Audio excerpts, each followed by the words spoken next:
If you lived 1,000 years ago, there was a good chance you would lose at least one of your teeth before the age of 40. Not because you never cleaned them, but because toothbrushes simply didn't exist. The moment a tooth started hurting, you couldn't visit a dentist. Dentistry, as we know it, didn't exist. You would wait for days, maybe even weeks, hoping the pain would disappear. But it never did. Once eating became impossible and sleeping turned into torture, there was only one option left. Someone would grab a pair of iron pliers and rip the tooth out. That's why cleaning your teeth wasn't a matter of hygiene. It was a way to avoid one of the worst pains a human could experience. So how did people clean their teeth without a toothbrush? And did any of their methods actually work? Surprisingly, some of them were so effective that they're still used today. Others slowly destroyed people's teeth without them ever realizing it. The first attempts to clean teeth appeared in different parts of the world. Nobody knew the right way, so every civilization experimented on its own. In ancient Egypt, people made a simple powder from salt, crushed eggshells, and dried herbs, then rubbed it onto their teeth with their fingers. In Arabia and other regions, people cut small twigs from the Miswak tree, chewed one end until it turned into soft bristles, and used it to clean their teeth. But not every idea was a good one. Some believed charcoal could whiten teeth. Others scrubbed them with ash or crushed seashells.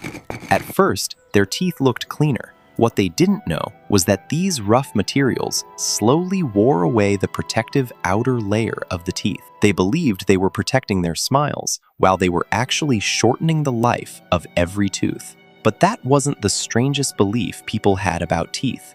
The truth was far more bizarre. For centuries, people believed that every aching tooth contained a tiny worm living inside it. They imagined the worm chewing through the tooth from the inside, and the worse the pain became, the more active they thought the worm was. Today it sounds ridiculous, but back then, even some doctors believed it. So instead of treating tooth decay, they tried to kill the imaginary worm. They poured hot oils onto the tooth or burned special herbs and let the smoke fill the patient's mouth, hoping the worm would crawl out. Of course, nothing worked because the worm never existed. The real enemy was something no one could see: bacteria.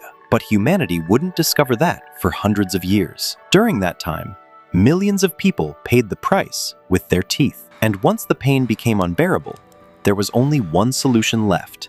One that was even more painful. When every remedy failed, the only option was to pull the tooth. There were no dental clinics. In many towns, the barber was the one who removed teeth. Yes, the same man who cut your hair and shaved your beard. He grabbed a pair of iron pliers and pulled with all his strength. If the tooth snapped in half, part of it could remain inside the gum, causing infections that might last for weeks. People feared toothaches almost as much as death itself because they knew that one small ache could mean losing the entire tooth. That's why the search for a better way to clean teeth never stopped. Then, centuries later, a simple invention changed everything. It wasn't a medicine. It wasn't a complicated machine. It was nothing more than a small handle with bristles attached to the end, the toothbrush. But the first toothbrush looked nothing like the one sitting in your bathroom today. It wasn't soft. It wasn't comfortable. In 15th century China, people made toothbrushes from bamboo or bone and attached stiff bristles taken from the neck of a pig. They were so rough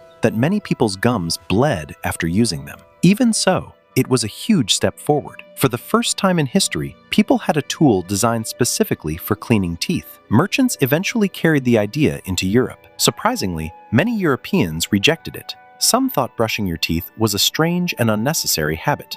Others preferred using their fingers or a simple cloth. It took many years before people finally accepted that a toothbrush wasn't a luxury. It was something that could save their teeth.